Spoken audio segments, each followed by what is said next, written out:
10 de la mañana, 6 minutos en toda la República Argentina.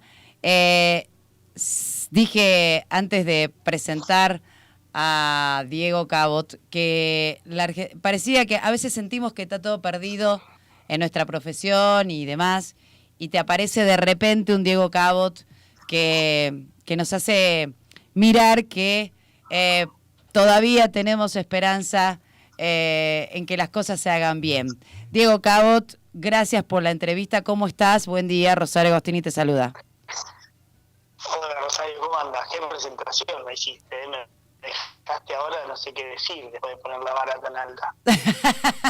La vara la pusiste vos, muy alta. Yo recuerdo que hice una acá, viste, al otro día que apareció lo de los cuadernos, recuerdo que dije, gracias a Dios hay un Diego Cabot, y bueno, y nada, y es periodista y está buenísimo que así sea. Me parece que fue el trabajo, por supuesto, de los cuadernos, fue un antes y un después. También para muchos de nosotros, como periodista te digo esto, en muchas ocasiones nos pasa que recibimos, viste, datos o cosas que te queman en la mano, que no sabes qué hacer, y que hay que hacer lo correcto, y eso está buenísimo. Y creo que eso también para nosotros sirvió, y de hecho sirve, más allá, por supuesto, de que va a quedar en la historia esta situación de la investigación y demás de los cuadernos. Bueno, Diego, a ver, estamos en una situación tremenda en la Argentina con la pandemia. Yo no sé cuándo llega el pico, viste que nos corren el arco todo el tiempo. Yo digo, ¿no se habrán robado el pico también, no? Sí, la verdad que es una situación muy rara, que nos tiene a todos como en algún punto anonadados, sorprendidos, expectantes. Eso es un poco una mezcla, ¿no? Sí. De cosas.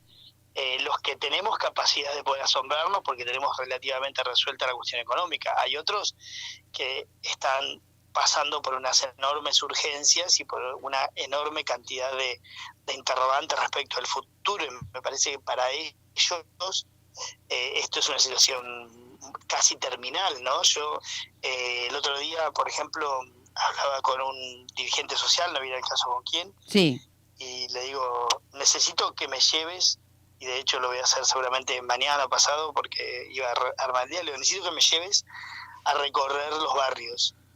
Que me lleves a donde vos vas, o sea, llévame. Claro. Me quiero subir con vos al auto, porque la sensación es como que podemos llegar, y de hecho lo hacemos, a perder sensibilidad, ¿no? De lo que está sucediendo.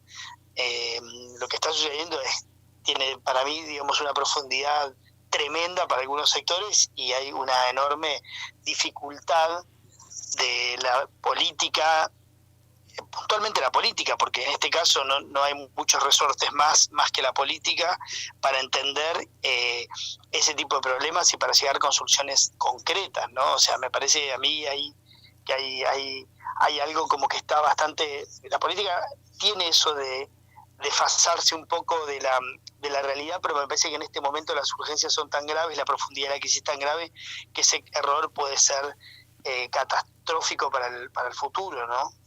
Sí, yo tengo la sensación, no sé si te pasa a vos estás más cerca de donde atiende Dios, que no tienen ni la menor idea en el gobierno nacional de cómo vive el sector privado. Y cuando digo sector privado no estoy diciendo Roca, qué sé yo, no estoy hablando de eso, estoy hablando de el kiosco de acá a la vuelta, de mi amigo Rafael.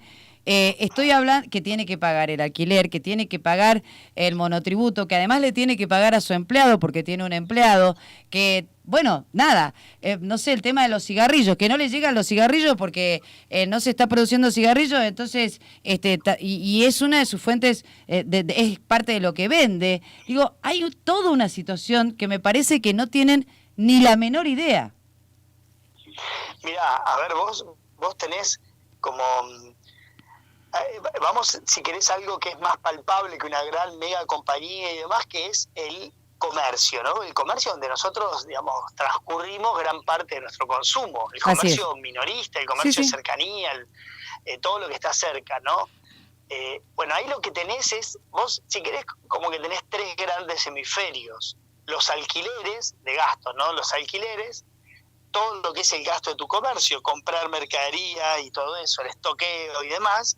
Y por último, tenés los costos laborales si es que tenés empleados. Entonces, hay cosas que vos sabés de mediados, de principios de marzo, cuando ya se empezó a pensar en la cuarentena, sabés que van a ocurrir. Una de ellas es que le vas a interrumpir el flujo a esa gente, que van a pasar a cobrar 0, o sea, 0. Es muy impresionante llegar un día y que tus ingresos sean 0. Sí. O sea, a mí hace un tiempo me pasó un mes que me habían liquidado mal durante todo un año y me descontaron todo un mes entero y cobré 0. Sí. Es impresionante cobrar 0. Sí. O sea, mi recibo de sueldo decía 0,00. Bueno, entonces, eso vos lo sabías. Entonces, desde el gobierno vos podés hacer algunas cosas, ¿no? Por ejemplo, decir, bueno, mirá, todo lo que sea cuidarte la caja, cuando digo la caja es el poco dinero disponible o el mucho que tenés, te lo voy a cuidar porque yo quiero que vos el dinero lo pongas en mantener los puestos de trabajo. Entonces vos podés hacer cosas del gobierno y podrías haber hecho y podrías haber dado certeza allá por marzo y decir, mirá, ¿sabes qué? Los impuestos, si no me los vas a pagar, porque ya sé que no me los vas a pagar, listo, digo, no me los pague y al fin de año vemos, o en septiembre vemos, o en agosto vemos. Y tal cosa, bueno, nada de eso se hizo, entonces quedaron situaciones desesperantes donde vos no podés proyectar, porque también no te olvides que esto significa 2 cosas muy graves para el ser humano moderno. La primera es una pérdida de la libertad, porque todos perdimos ciertas libertades. Así es. De ambular, de juntarnos, de todo. Y la segunda es la imposibilidad de proyectar.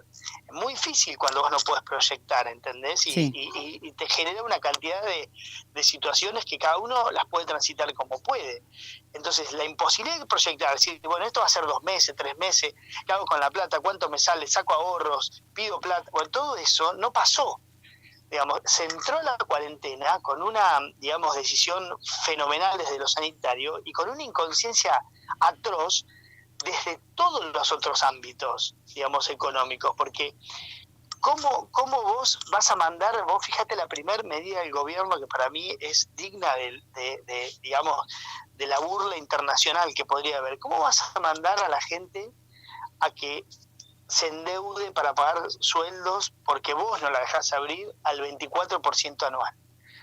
Y además al pobre gerente de la sucursal de Jujuy o de La Pampa, de donde soy yo, o de cualquier barrio porteño, no le llegaste con las instrucciones concretas a decirle, mira, ¿sabes qué, gerente de banco? No te hagas problema y prestale igual, aunque sepas que no te la va a devolver. Porque en realidad ese gerente de banco se sigue rigiendo por las normas anteriores del crédito. Y esa persona que ya sabe que no le va a poder pagar, no le va a prestar. Claro. Ahora, no puedes condenar al banco. Condenar al Banco Central que no hizo una norma. Entonces, ¿qué hicieron los países del mundo? Pusieron garantías soberanas.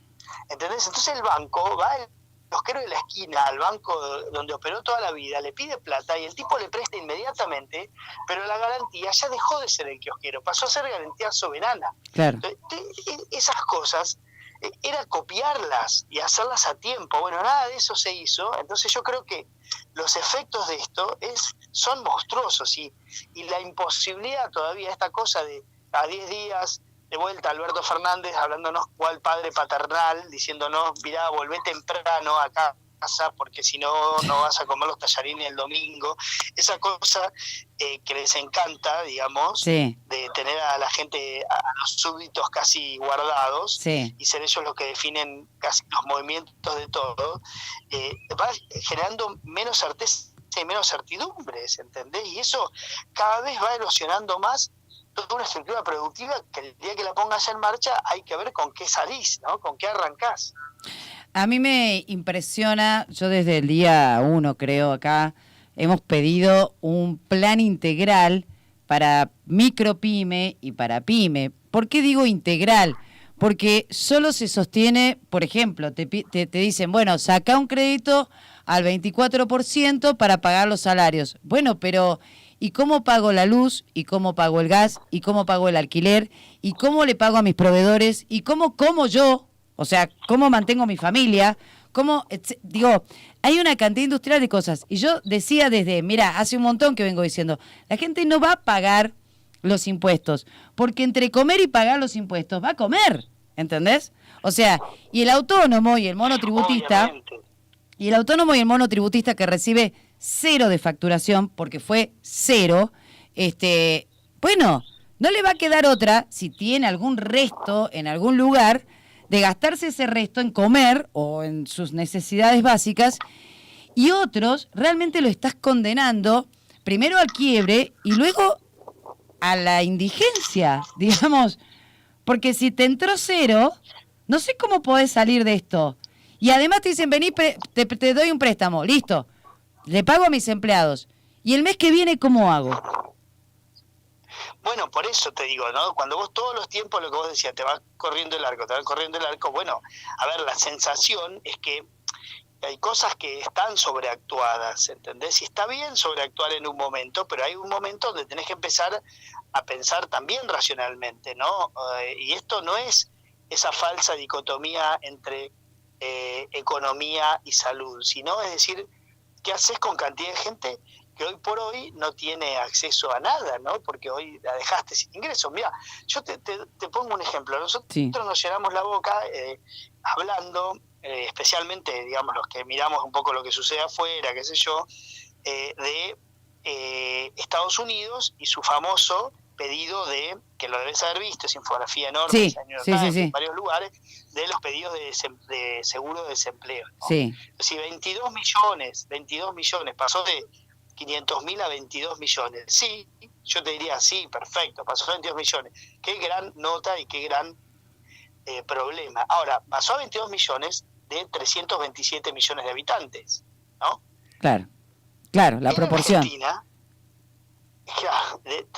En Argentina, el pedido de los 10.000 pesos lo pidieron 11 millones de personas, el 25% de la población. Se presentó a que le den 10.000 pesos para comer. O sea, es muy impresionante. En Estados Unidos es un número histórico que va a quedar para la historia, pero son 22 millones de personas de 370. Las demás no pidieron nada. En Argentina tenías 15 millones de personas, más o menos, a las que llegabas con cierto tipo de subsidio, y hubo 11 millones, que pidieron que las asistan. El 25% de la población. ¿Entendés? Que la asista con 10.000 pesos, que es básicamente una asistencia de emergencia para digamos, comprar un par de changos, ¿no? Y comer. Con suerte, bueno, esa es la profundidad de esto, ¿no?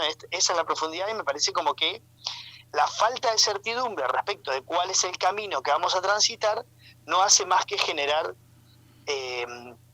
mayores problemas, porque vos podrías ya saber decir, mira, vamos a hacer esto, vamos a salir con esto, vamos a hacer estos créditos, los impuestos los pagás en tal momento, o sea, hay cosas que ya se podrían ir sabiendo, pero la verdad es que no se sabe nada y hay que ir lidiando con lo poco que hay y con lo poco que uno tiene para tratar de capear el temporal, ¿no? El 20 de abril escribiste una nota que a mí me pareció realmente súper interesante, sobre todo por los números que mostraste y además por la frase. Yo no sabía que Alberto Fernández, había dicho que la cuarentena es lo que les sucede, a los osos que hibernan. Se meten en una cueva y no salen en todo el invierno. Cuando salen, el mundo está tal cual lo dejaron antes de hibernar. Bueno, Heráclitos y Parménides deben estar complicados en la tumba, ¿no? Porque nadie se baña 2 veces en el mismo río, en fin. Pero al margen, me pareció tremendo. Es una frase que se la podés escuchar a algún hijo mío adolescente en una reunión de mate, ¿no? Trasnochada. Un presidente que a eso después semejante, parate y semejante crisis en realidad con las consecuencias que está generando, que no son, ojo, no es que yo digo, no, el gobierno hizo tal o cual cosa. Bueno, posiblemente no tenés muchas opciones, algunas más tendrías, y de hecho hay otros países que han transitado otro tipo de ¿cómo es? De Sí, soluciones. de soluciones, claro. Pero lo real es que vos tenés un presidente diciendo eso, y eso es lo llamativo. O sea, ¿cómo un presidente va a decir semejante cosa? ¿Se entiende? O sea, Sí. las cosas van a estar igual cuando termine la cuarentena. No, nada va a estar igual, nada. De hecho, él no es el mismo ya hoy. Sí. ¿Cómo va a ser lo mismo para otra gente? ¿Entendés? O sea, la cosa no va a estar igual. Y justamente subestimar las consecuencias de cómo va a estar la cosa genera la imposibilidad de tomar medidas. Claro, de pensar medidas justamente para menguar un poco esas consecuencias. Pero bueno, digamos, esto es Argentina, el discurso, la cosa discursiva, la metáfora. Yo ese día me detuve un rato, incluso hablé con lingüistas a ver qué era. ¿Es una metáfora esto? Claro. Entonces me decía, no es una metáfora. Bueno, ¿qué es? ¿Viste? Es una hipérbole, ¿no? Que es esa exageración de una cosa, como decir, te toqué el timbre 1000 veces. No te lo toqué 1000 veces, te lo toqué muchas. Ahora se dice, te lo toqué 1000 veces usando una, digamos, figura literaria. Bueno, era muy difícil entender, digamos, más allá de una burrada, qué otra cosa significaba eso, ¿no? Bien, Diego, ¿cómo observás el periodismo en esta situación de pandemia, digamos, para ponerle algún título? Porque sos, digamos, de los pocos, si querés, que hablan de estas cosas. Son muy pocos los que se animan a decir críticas en serio al presidente. Yo siento que se puede criticar a un funcionario, pero al presidente no se lo critica, o te dicen, Alberto está enojado, ponele con Pietragala, Alberto está enojado con Banoli, Alberto está enojado, pero que Alberto no se entera de nada. ¿Dónde vive Alberto? Me pregunto. Pero bueno, ¿cómo ves al periodismo en este contexto? Bueno, a mí, digamos, como que me gusta poco hablar de mis colegas. Sí. Digamos, yo periodismo con las armas que tengo y como puedo, con las limitaciones y entiendo las limitaciones de cada uno, digamos. Yo, ese periodismo que dice, fíjate, tal no dijo nada de tal cosa, a mí no me va, no es una cosa que me... Yo hago periodismo con lo que puedo, con las limitaciones que tengo, y muchas de esas con las que convivo y trato de mejorar, digamos, el balance de tiempo para tratar de hacer más cosas, nuestras ideologías, nuestro formateo de cabeza. En ese ámbito, digamos, a mí lo que me parece es que el periodismo está en este momento con algunos desafíos. El primero es que gran parte de lo que hacíamos perdió relevancia, ¿no? Porque hay una cantidad de cosas que en este momento perdieron relevancia. Entonces hay que entenderlo. Quien cubría, digamos, el día a día de cómo de River, Boca o de cualquier equipo de la Argentina, hoy por hoy no tiene ninguna relevancia lo que hace, ¿no? Y el que cubría negocios de emprendedores, claro, le pasa lo mismo, porque la gente hoy está con otra cosa. Entonces tenemos el desafío de prestar un servicio también, ¿no? El periodismo a veces tiene que prestar un servicio. Me parece que el periodismo ahora hay una parte que también que estamos prestando un servicio y decimos, bueno, o sea, a mí me toca editar, yo soy de la pequeña Task Force que va al diario 2 o 3 veces por semana, 3 en realidad, y somos 4 o 5 los que estamos cerrando el diario, y mucha de nuestra cobertura finalmente termina siendo por el lado del servicio, ¿no? Bueno, anunciaron los créditos, bueno, a ver, si querés acceder tenés que hacer esto, el otro, aquello, y eso es parte de la función que tenemos que cumplir. Ahora, eso no puede ser lo único y no podemos, digamos, adormecernos sin ejercitar esa fibra de la crítica, que me parece que es un poco lo que le da lo que le da vida al periodismo, ¿no? A la pieza periodística. Es decir, si el periodismo se hiciese con gacetillas, nadie consumiría periodismo, ¿entendés? O sea, si vos haces un periodismo solamente con las gacetillas que te mandan las agencias informativas de noticias, de los organismos, los estados y las empresas, sería lo más aburrido del mundo el periodismo. El periodismo es, claro, o sea, vos pensás lo que sería que yo ahora vos me llames y yo te lea la gacetilla de prensa de cualquier ministerio, ¿no? O de cualquier empresa. Sí, claro. Habla solamente de las bondades. Entonces, el periodismo no puedes abandonar esa mirada crítica, más allá de que parte de tu trabajo hoy tiene que ver con la conciencia de un momento excepcional, con el servicio, con acercar cierto tipo de noticias que den certidumbres, a gente que está inquieta y tratando de entender qué es lo que está pasando, Sí. Visiones variadas sobre qué cosas está pasando, pero eso no quiere decir que tengamos que estar adormecidos sin perder esa cosa crítica de mirar con crudeza, digamos, al poder y marcar las cosas que están mal. A mí me tocó hacer ahora esta nota de los precios de los fideos, sí. Claro, de los precios de los alimentos, y que yo no le voy a endilgar esta culpa al gobierno, porque es un momento donde todo el mundo está embriagado con su carisma. Bueno, pues lo lamento, digamos, yo no escribo para las mayorías, porque yo no soy un político, yo no escribo para convencer gente. A mí eso me decían, no, ¿y qué opinás de los que te critican? Le digo, mirá, cuando a mí en su momento me hablaban mucho de la investigación, le digo, yo no soy un pastor, digamos, no tengo un programa a las 12 de la noche para convencer gente, yo hago periodismo, y hay gente que le gusta y hay gente que no, y bueno, y habla a la gente que le gusta, compartirá lo que hago y lo que digo, y a la gente que no le gusta tendrá sus razones, pero yo no soy digamos, un pastor de andar convenciendo fieles. Yo cuento lo que puedo contar y lo que tengo capacidad, digamos, para entender y digamos, y fuentes de primera línea para poder decir esto es así. Claro. Y lo demás, bueno, viste, o sea, hay pastores y hay curas para evangelizar. Yo no es mi trabajo ese, ¿entendés? Pero digo, me parece que el periodismo tiene que tener una conciencia muy clara del momento en el que estamos viviendo, para tener cierta conciencia sobre algunos temas, ayudar en esto de la concientización y de la cosa, digamos, del periodismo de servicio, pero jamás perder la mirada crítica, porque también suceden cosas, ¿no? Y esta investigación de los fideos precios y las lentejas y el aceite demuestra claramente de que en un momento, digamos, donde todos estábamos adormecidos mirando para algún lado, estaba sucediendo otra cosa, ¿no? Tal cual. ¿Crees que hay una parte de la sociedad, incluso de la oposición, que en tiempos de excepción, digamos, el giro hacia el autoritarismo es una de las tentaciones? ¿Vos crees que hay un dejo de esa situación en el marco de lo que vivimos? Bueno, yo creo que, digamos, los autoritarismos, si querés, esa cosa del caudillo que lleva a la tropa fiel, como algo que está medio bastante innato en nuestra sociedad y en nuestra forma de conducir, ¿no? O sea, a Macri nunca le perdonaron no ser un caudillo. Exacto. Y bueno, y lo pagó carísimo. Y Alberto llegó sin tropa.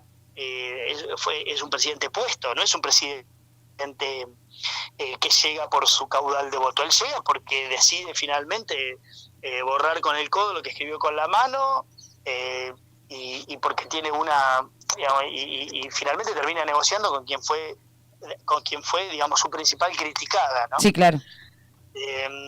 Hay una cuestión moral que algunos tenemos y que otros no. Alberto la tiene más, es un poco más laxa que la media, porque yo no podría, digamos, sentarme a construir un país con alguien sobre las bases de la feroz crítica que él tuvo con Cristina en su momento. Pero bueno, como digo, las morales no son todas iguales, y algunas son más laxas, la de él lo es. Y ahora se da cuenta de que puede construir, digamos, eso, ¿no? Puede ser un caudillo en el medio de una emergencia, y eso es una tentación. Es una tentación, y la Argentina, digamos, las instituciones argentinas siempre permiten ese tipo de conducción, ¿no? Yo veo, por ejemplo, provincias donde no tiene ningún sentido la sobreactuación de lo que está pasando.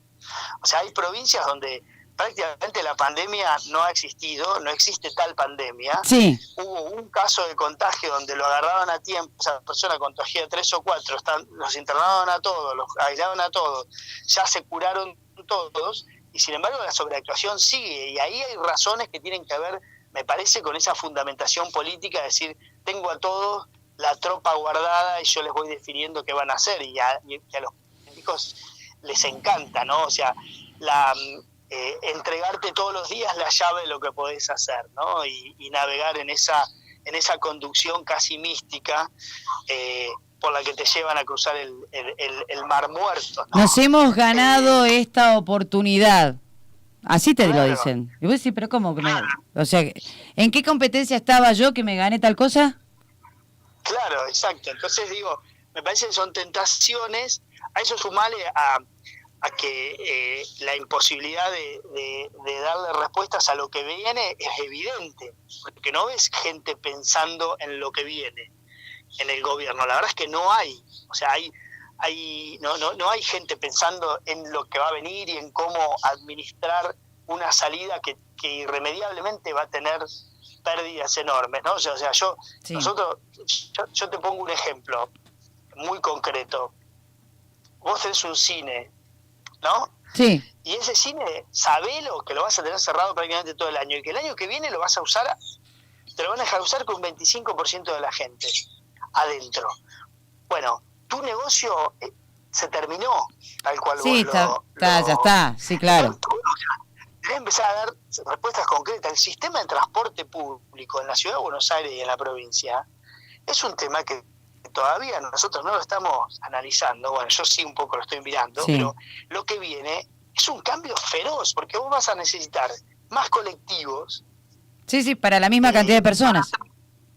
Más colectivos, porque tenés que trasladar a la misma cantidad de personas, pero tienen que ir todos mucho más cómodos y más separados. Sí. Entonces ese sistema va a ser carísimo. Entonces, ¿cómo se va a pagar? No se sabe.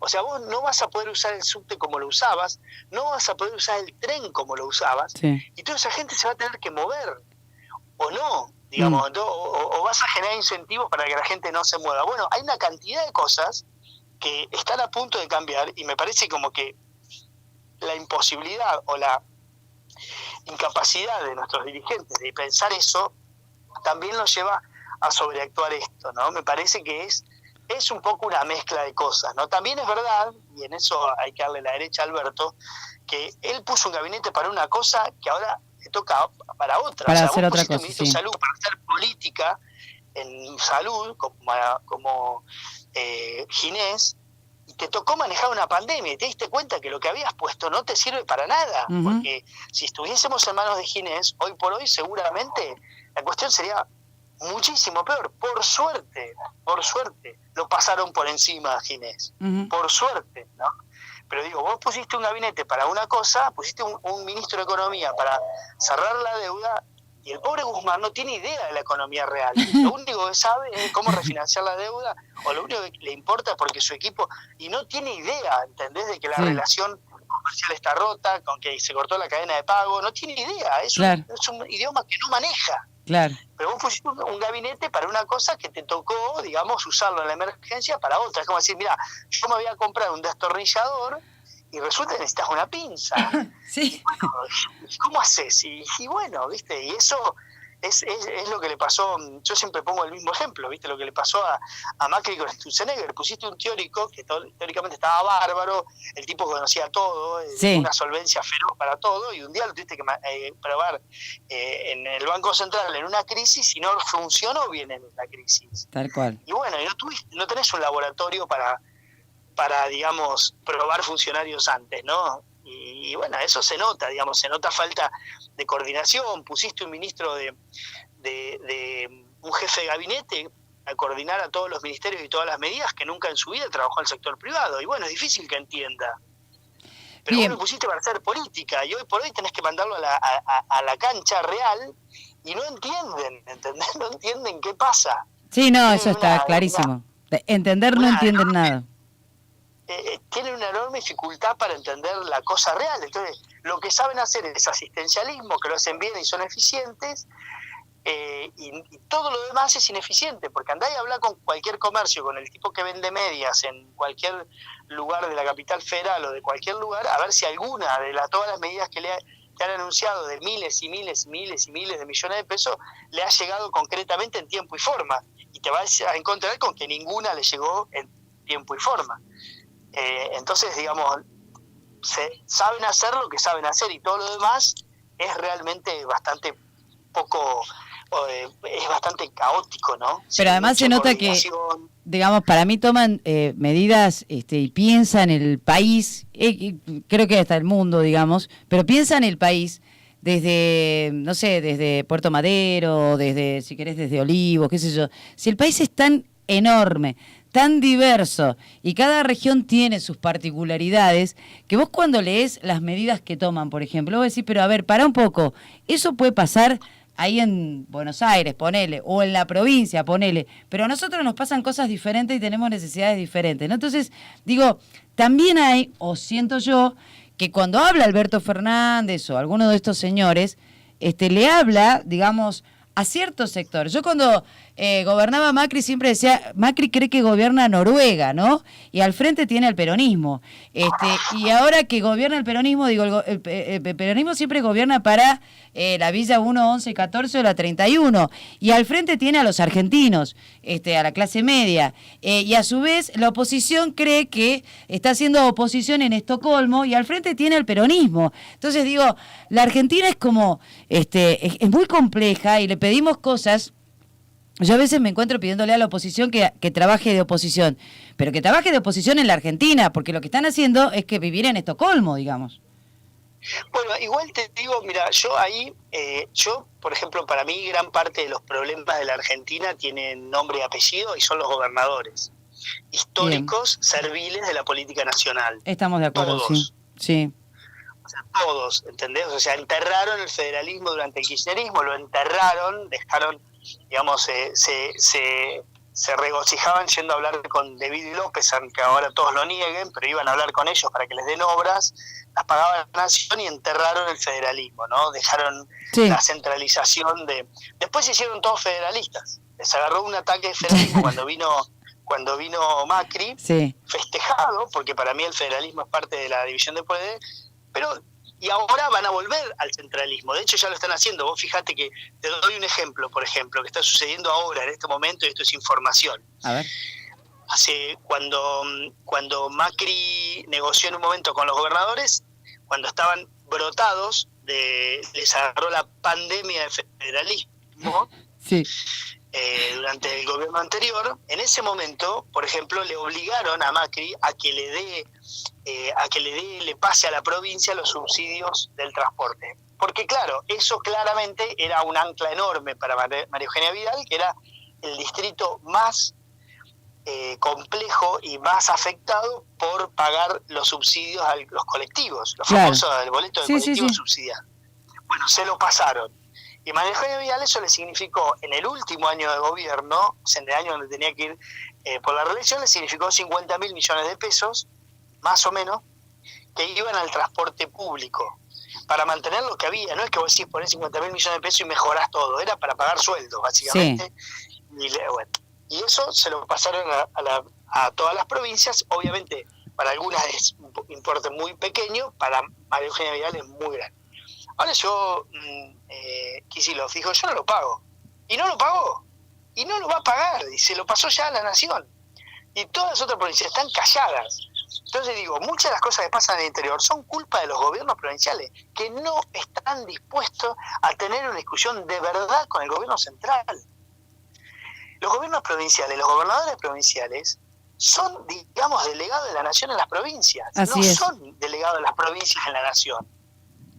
Bueno, es una cosa increíble. Recordemos lo que... Los gobernadores de la provincia, como digo, son ejecutores de las políticas nacionales en la provincia, en vez de ser los voceros de las políticas provinciales en la nación. Decirle, mirá, no tiene sentido tener cerrada la fábrica X en un paraje de Catamarca. No tiene sentido, yo lo voy a manejar de otra manera. Y no lo hacen, ¿entendés? Porque no tienen capacidad de disentir con el gobierno nacional, ¿viste? Y básicamente porque durante años han sido cómplices de la entrega, si querés, de dinero de todos a la nación, de la centralización del dinero. Y todos necesitan del gobierno nacional para subir, para vivir. Todos han generado el empleo público algo imposible de pagar, la gran mayoría, no todos. Sí. Todos, digamos, son incapaces de cobrar los impuestos que tienen que cobrar. Entonces más vale... no me porto mal con la nación y veo y no sé qué, y la verdad es que es un problema. Entonces, gran parte de las cosas que pasan en las provincias son culpa del gobierno central, son culpa de los gobernadores, ¿entendés? O sea, los gobernadores no se diferencian muchas veces del gobierno central, y eso está mal.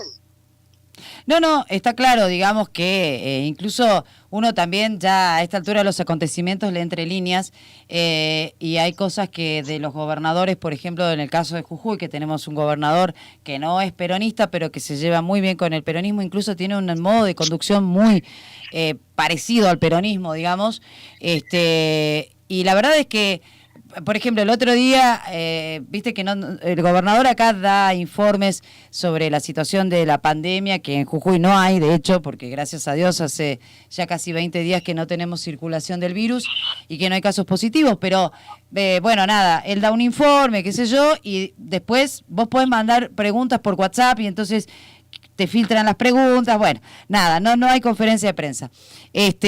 Y le preguntaron, yo la pregunta me pareció descolgada, rara, no sé, preguntaron si estaba de acuerdo con el impuesto a los ricos que quiere, que está elucubrando Máximo o el kirchnerarato, digamos, con apoyo de Alberto.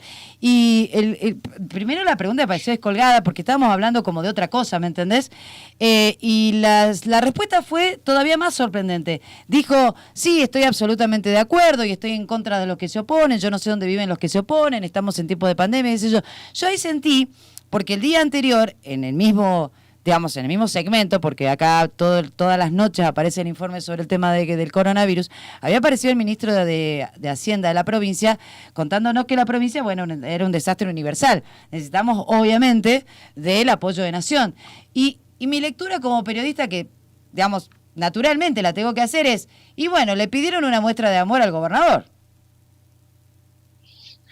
Claro, sí, bueno, por eso digo, los gobernadores han dejado de hacer tanto durante tantos años, te diría décadas, que hoy por hoy les es difícil plantarse, yo los entiendo, pero tienen que revisar la conducta histórica de las provincias, digamos. Entonces la nación siempre hizo lo que quiso con los impuestos nacionales y demás, y las provincias dejaron hacer y vienen a aplaudir. Entonces, bueno, es difícil, ¿no? Es muy difícil.